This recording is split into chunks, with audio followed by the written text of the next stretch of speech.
Welcome, everybody, to another episode of Manic About Movies with your host, Aaron Tevino, and my co-host, Is. okay, Chris. Yeah.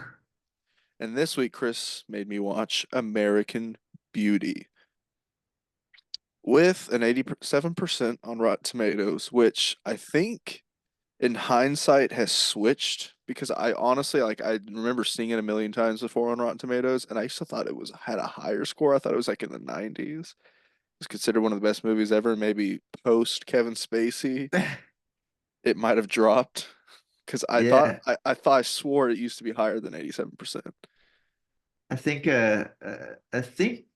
people still really enjoyed the movie, but it is kind of tarnished by the main character being a not so good person. Yeah, yeah. This movie is quite on the nose with what he did in real life. Oh, except that this was a girl and the other one was a guy. That's true, but it's the same, get with minors Yeah. for yeah, All right, so this one is a thinker. This one's a thinker of a movie. So I'm gonna get this out of the way out of the start, just to say it as like there's some great imagery in this film and cinematography throughout. Sam Mendes does amazing with it. That I'm just gonna get out at the beginning. So starts off with a girl going, "Will you kill my dad for me?" He's like, "Do you want me to?" And she's like, "Yes." And then we meet Lester, 42. He says he's 42 years old, and then in less a year he'll be dead. Then he's jerking off in a shower and claims that it'll be the high point of his day. Everything's downhill after the fact. He has a wife named Carolyn. He's got a neighbor named Jim who has a another male lover. He has a daughter named Jane. His wife and daughter think he's a loser, and he says his life he's just become sedated. He hates his job. His he's has an interview with his company, and they say you have to write a paper on why they should fire someone, why it makes financial sense. And then he says that his boss used the company card for hookers, and you're just trying to fire someone to make up for that spending. And then we meet, I'm pretty sure the actor's name is Wes Bentley. That's what I wrote, if I remember correctly, because he's in Hunger Games and stuff like that, American Horror Story. Wes Bentley is spying on Jane and Lester, filming them from across the street. Very weird. And then we find out Carolyn hates the real estate king, Buddy Kane, because he keeps selling everything and she can't sell a damn thing. So she keeps showing the same house that's really, really terrible, it's all destroyed. We kind of find out she's not a very good real estate agent, lies a lot, and that she's crazy and freaks out all the time and has mental breakdowns. And then we see Lester fall, drop stuff over and over again. He's a clumsy ass dude. And Lester is now, after going to a cheerleading contest. Well, not contest, it's a basketball game. And in the middle, his daughter's a cheerleader, and he's now sexually fantasizing about her best friend, Angela. And then when he first meets her, good God, does Kevin Spacey lay it on thick with this Angela girl about how he wants to screw her. And he says he's been awakened from a 20-year coma in the middle of the night, and that Angela is spectacular. She says she's had guys drooling over her since she was 12, old men, and she likes it. She wants to be a model, and she's like, if every man drools over me, then that means I'll be an amazing model. Then we see Wes still stalking and filming Jane over and over again. She flips him off, but then smiles, and it's apparently she likes being filmed and stalked. And we find out the stalker's name is Ricky. His dad is a homophobe, and so is Ricky. They hate gays a lot. And then Angela claims she sleeps with everyone. Ricky thinks that Jane is interesting and not Angela, and as he approaches her, and she likes that. Lester gets high with Ricky at a party, and Buddy's trying to pipe Carolyn at the same party. We find out Ricky sells weed and not all of his other jobs that he has that he can just quit whenever, or just his cover for his Angela screws with Lester, constantly hitting on him, and then tells Jane she would screw him if he starts working out. Ricky's only interested in Jane, which is because she's weird. Lester gets fully naked for some ungodly reason in his basement where there's windows staring into the window for everyone to see, What pulls down his pants for some reason to work out his arms. what do you Doesn't mean, make bro? any It's his sense. basement. And he can Yeah, but be he's nude if he wants. yeah, but he's literally standing at a window, staring Yeah. outside, doing curls with his dick out. I have never done curls, arm exercises, and pulled down my pants to look at what, my penis? Is that what he's doing? I don't even know. So we find out, oh, and Ricky's filming this all of him naked working out. Ricky's dad is constantly drug testing Ricky, and Ricky has spare urine from other people hidden in his little mini fridge. Lester is yanking his meat in his sleep, and then gains confidence from Ricky to talk back to Carolyn and tell her to basically screw off, that if she's not doing it for him, so he can jerk off in the middle of the night if he wants in the bed. He's Ricky is basically giving Lester the confidence and said there's nothing to lose.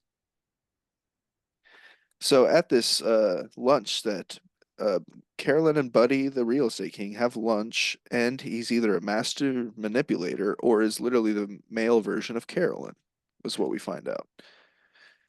Buddy and Carolyn start sleeping together in a motel, even though Buddy the King's girl left his house and went somewhere else. I'm sure he's there only at his house alone. I don't know why they couldn't just do it at his house, but decided to go to a cheap motel.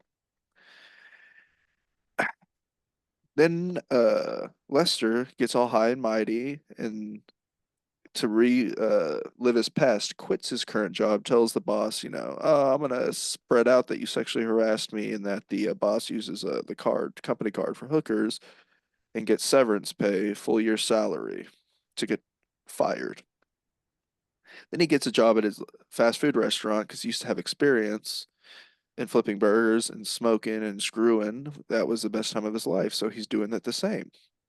We find out that Ricky's dad has a Nazi plate for some reason in his house. I guess he's a Nazi. I don't know. Then he says, "You want to see the most beautiful thing ever?" They watch the film of a plastic bag just blowing in the wind, and it shows him that there's no reason to be afraid in life. There's so much beauty in the world. His heart fills up and could cave in. And then Ricky and Jane kiss. He throws. Oh, we go to dinner. Jane's late. They're yapping at each other, Lester and Carolyn. The scene that I've always seen, that I feel like everyone's seen, is Lester stands up, takes the plate, throws it against the wall, and says, "Don't interrupt me, honey." So then they have a bad dinner. Everyone leaves. Jane goes into her room upset. Carolyn begs to come in, tells her, "You're being a little bitch because I lived in a small little duplex, had nothing as a kid, and you have everything, and you're undeserving of this life you have." Carolyn slaps Jane. Jane turns around, takes her shirt off, flashes Ricky as he films her.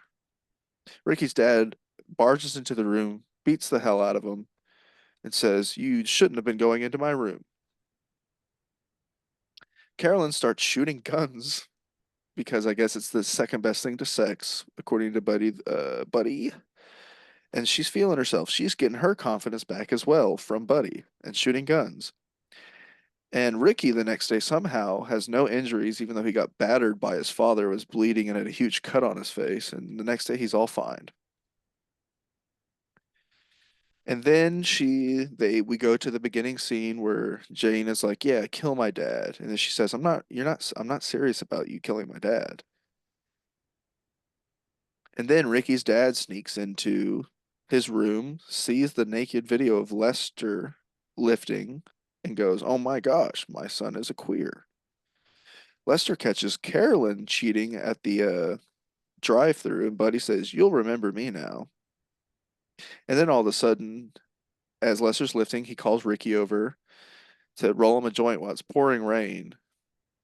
And then Ricky's dad is watching from this house as he's bending over for some reason, like nearly on the ground to roll a joint in the most provocative position ever that looks like he's, Yeah. sucking him off.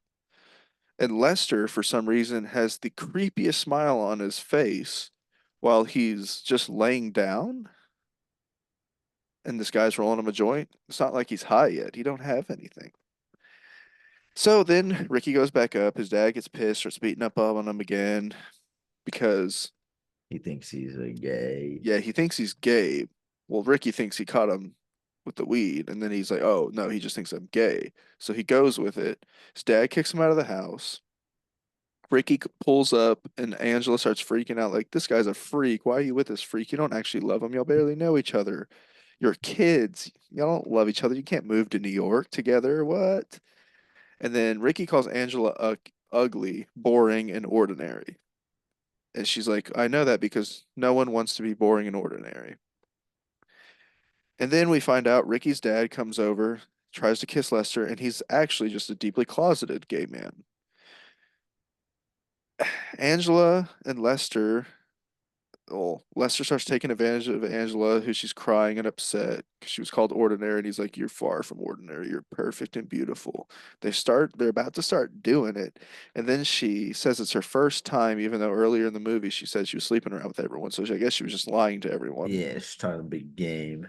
And then Lester stops himself because I guess he doesn't want to screw her because she's not sleeping with everyone. She's a virgin, so he's like, "I'm not going to be a creep now." And then he asks Angela if Jane is happy, and she says Jane's in love, and Lester's like, "That's great." And she asks Lester, "How are you?" And he's like, "No one's ever asked me that in years." And Lester says he is great. Then, while this is all happening, Carolyn is threatening in her car, hyping herself up to kill Lester because Lester's going to file for divorce. He has the fact that she's cheating on him and also that he's never done anything bad to her. So he would get money from her, and she doesn't want to give him any money in this divorce. So she's about to go kill him. And at the same time, Lester just turned down Ricky's dad, who we know is obsessed with guns and I guess a Nazi and a really deeply closeted homophobe. Not deeply closeted homophobe. He claims to be a homophobe, but he's deeply closeted.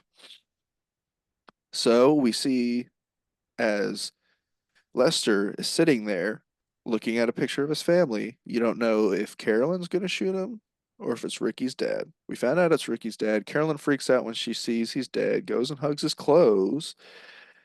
And then we also see Ricky, being the creep that he is, smiling at a dead body with blushing gut out of his head. Because he said that is when you see their true happiness, how they died, because Lester's smiling when he's dead. Lester sees his whole life before his eyes, but it's not in an instant. It's over a long time. He said he's not mad to be dead because there's so much beauty in the world. And he has gratitude for every stupid moment in his life. And that he is essentially exact word for word quoting what Ricky said about the plastic bag. So that is the movie. And I wrote Uh, some notes here on the side of how no character in this movie has any redeeming qualities, hardly. that was gonna be my question. I was like, what's your thoughts on like every protagonist also being like an antagonist and they're all fatally flawed, and I guess that's what kind of humanizes them. I guess it's supposed to be humanized, but I don't think I've ever seen an entire group of people. The only people that seem to be normal are Jim and his lover. They're just like nice guys. Yeah. And they're not really big characters in the movie. There's just like, a few scenes to show that Ricky's dad's a homophobe and that they stay in shape and Lester tries to go running with them. But here's my characteristics. So here's the characteristics of the main characters. Lester, a creep, just a really big creep loser who becomes Ricky by the end of the movie, in a way. Uh-huh. Carolyn, crazy, controlling, and almost becomes a murderer, cheater, kind of the worst. Janie, she's just goth and hates everything, even though she shouldn't. She's got a pretty decent life, but she just wants to hate everything. She's got a friend that's super popular. Ricky likes her. She's got everything she wants, but she just hates everything because she's goth. Ricky loves death, is a creep, films everyone and everything, and he's never afraid. And Uh-huh. and Angela's just a liar, I guess, by the end of this movie, and a sexual deviant. So that's the movie. Well, I mean, I feel like every everybody in this movie is trying so hard to be somebody they're not until like Lester cracks. And then he becomes the insane one because he's finally like living the life he wants to live. Well, yeah, I guess at first it's just, And Ricky is like so he does the things he wants and he's weird because he does the things he wants. But then you understand that he's actually pretty normal and he's just living a terrible life because his dad hates him whoa, and whoa, treats him. whoa. What about Ricky is so normal? He's a high school kid who has a passion and sure he's creepy, but like he's just a strange kid and he resembles like probably like one of the him and Jane are like one of the two normal people. They just become very weird because they have very fucked up parents. Yeah, I mean, Jane is the most normal. She's in that goth phase. If I hate everything because I just want to hate everything, even though I have a pretty decent life. I have probably the most stable family life of everyone in this movie. But Ricky, he is the only truthful one, I guess, that just doesn't give a care in the world. But I mean, here's his track record. He says to his dad, well, I'm not going to say the exact quote because it's cancelable. He hates gays. He says, I agree. I hate them. Now, he's never lied in the movie before, and he says, I'm not afraid to tell the truth. So he must really, truly be a homophobe. There's that. He films people without their Yeah. consent over and over again. And I get it, that's his passion. He doesn't care. He's going to do what he loves. But what he loves is weird. Yeah. He's on multi on two occasions said the best part is seeing people die because you could just watch them and see their, what they're happy now, especially you see what their emotions are when they're dead. And he Was he wrong? smiles.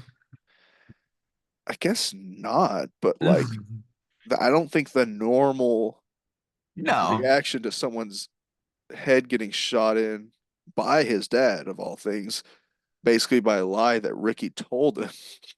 Ricky got him killed. Like, Yeah. instead of saying, no, I sell him pot, he's like, I'm gay and I'm sleeping with Lester. And I love it. I mean, but like I guess maybe he was hoping that his dad would react that way. So that way he could finally be free and he could then maybe get the chance to go run away with Jane. I don't think he was going to because he said, my dad has a lot of flaws and but he's still a great man deep down. Yeah. But I mean, I feel like that's anybody who like I feel like has terrible parents, they'll always say that they have great or they had like good parents. They were just messed up. And we Because I also, mean, you're always gonna find redeeming qualities in bad people and stuff like that. so what is your synopsis on Ricky's mom? Is she just comatose? Like, is she just like, oh, I have no control in this relationship, so I'm just going to be silent and not care and just kind of sit here and do nothing? Is she like sick?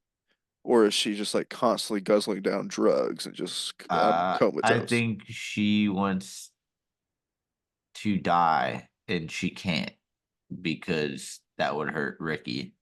And this is the closest thing she can get to escaping her husband by being in a constant state of nothingness for pills and stuff. Uh, See, that's what I thought. At first, it was just like, oh, maybe she just hates her relationship, and she was kind of like Lester, maybe, where like, I'm just silent and I'm a pushover. But then it's like comatose, like she doesn't hear anything, she doesn't do anything. She goes, okay, what? Yeah. Okay, what? She's basically an NPC. Yeah, I just think she hates her husband, but she doesn't want to hurt her son by killing herself or leaving. Yeah, but we already know Ricky loves death. Yeah, but he still, I don't think he'd like losing a parent like that. And especially with what could happen if he lost his mom and then it was just him and his dad. Good point. Um, my final thing about this is I think I swear this movie used to have a higher Rotten Tomato score, Yeah. and I think the reason it's aged, I guess it's aged like milk, is because of Kevin Spacey sexually assaulting like 14-year-old boys and molesting them. And then in this movie, his whole thing is he's, you know, sexually fantasizing about like a 16-year-old girl Yeah. and then almost sleeps with her. So I Mm, think that's probably aged, it's aged it horribly because the quote unquote protagonist, somehow protagonist in his life, I guess, went full method, but decided I'm going to touch 14-year-old boys in real life. yeah. And I on mean, top of it, apparently was touching her in real life too, the actress during the oh, filming of this movie. So, well, you know, doing some inappropriate stuff there. So, what's your rating of this film, Chris? I gave it a 4 when I watched it a year ago. I thought it was a brilliant movie and it's like very like thought provoking. And would you? Bless you, bless you. I thought, it's very beautiful and thought provoking, and it it's just a glimpse into a family's fucked up life and their fucked up situation. And you see, and you're just watching a movie where all the good people are just as evil, and all the evil people are could be just as good, and nobody, and so like there's not one good or bad person. It's really just it's a lot to think about. I would agree. It's a very thought-provoking film. It's got great cinematography, got some great imagery with the roses and everything, some great shots of every and stuff. It's just hard when there's like, for me, when it seems like there's just not a single character besides maybe Jane. And even then, I don't think there's much about her either. That seems realistic to me. I mean, I know there's some aspects like, yeah, there's going to be homophobes in this world. There's going to be gun lovers. There's going to be crazy controlling people that are somehow gun lovers as well. There's going to be people that cheat on their significant others. There's going to be weirdos that film people. There's going to be guys trying to sleep with 14-year-olds. But every character, I don't think they made it to be like a real. I think they made it to be like exaggerations and like hyperboles of like things you'd find in life. that's true. But if we're going to judge, a Golden Eye like on a realistic scale and some of these other movies, I think we got to stick to it on this one too. Yeah, Yeah, it's exaggerated for sure, but I think the deeper meaning is that like the thought process is you gotta see the beauty in everything in this world, even yeah. the stupid, mundane stuff. But I think you going through your day-to-day life not enjoying it is something that a lot of people face. That's And that's very true. just wanting to kind of give up and do what you want, but you can't because you're grounded to reality and there's things that keep you from doing it. Yeah, but sometimes it's a good thing you can't just sleep with 14-year-olds. Well, I wasn't implying that that was the things that you wanted to do. I was talking about like, maybe going to like vacation. Yeah. Um,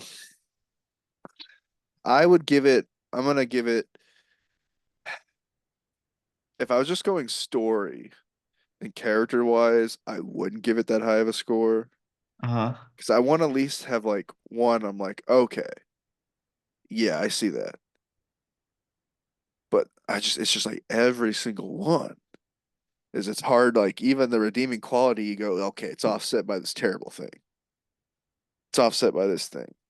Uh-huh. This, this is they're all middle class families. I don't know what time this is set in. I'm assuming it's I guess 99 because I think that's when it came Yeah, it's out. just late 90s, early 2000s. Just like a it's like a current time of when it was made. So it's kind of like I'm middle class. Now I've had neighbors do their weird stuff. I ain't never seen it like it is. You know what I'm saying? Every neighbor being like some on some weird stuff. I'm gonna give it, I'll give it a four just based off of it's thought provoking. I think the message it's giving of like a world where you could just not care and live comfortably. I mean, we can't all be Ricky and sell drugs and be making $40,000, but every other job is going to be kind of hard to do that. So, but I give it a good four because I mean, the cinematography is great. Yeah. There's great imagery, some great scenes, good setups. The only setup, like with Lester at the finding, seeing his wife cheating on him at the drive-through, amazing setup to get to that point. I think the one that weakens it is the whole Lester and Ricky sleeping it with each other. Because to me, it's like these are situations that could never possibly happen. Why in the world would Lester, in the middle of his workout, go, I need a joint really bad. Let me lay down on this couch, put my hands behind my head, smirk, and go, yeah, and start doing all this stuff while you make Ricky bend over essentially onto the floor on the small little footrest to roll a joint. I was like, that just doesn't seem like that would ever happen. But maybe I'm wrong. But it's a great No, film. It I is a mean good that's film. fair. It's a That's good film. fair. I'll give it a four as well. That's good. It's aged like milk, though, thanks to Kevin Spacey. Oh yeah, it has not aged well. But I think like in like the American series, like American Psycho and American Beauty, both are really good films. Which one's better, Which one's better? in your opinion? I think American Psycho has lived longer and has become more profound and better. I would agree with the same thing. I love American Psycho to death. Yeah. Well, any last thoughts on American Beauty and or the crimes of Kevin Spacey? I think it's a great movie, and if you haven't watched it, you should watch it. And uh just know that even though Kevin Spacey did a bad thing, it's a good movie for the time, and it's aged very poorly. If And you make sure you're old enough to be okay with a 42-year-old man perving on a 16-year-old. If you're not ready for that, don't watch this one. But if you're okay with it and you're old enough, it's a good movie. It's a good movie. yeah, All right, Christopher. I think that's it for this week. Next week, I will pick a new film for you to watch, which is starting to get hard because Chris has seen a lot more movies than I have, so it's a little difficult for me, people. Bear with me. hey, Pierce Brosnan is I'm just watch gonna all go. of his films. That's what I'm saying. I'm just gonna start giving him Pierce Brosnan's, or I might just go with old James Bond movies because I know he hasn't seen them. Yo. And also, I won't forgive you, Sam Mendes. I won't forgive you. This movie's good. You've made some great films. Skyfall was good. You ruined it with Spectre. You ruined it with Spectre. That's my final thought, Sam Mendes. Adios, everyone. See Adios, you next week. amigos.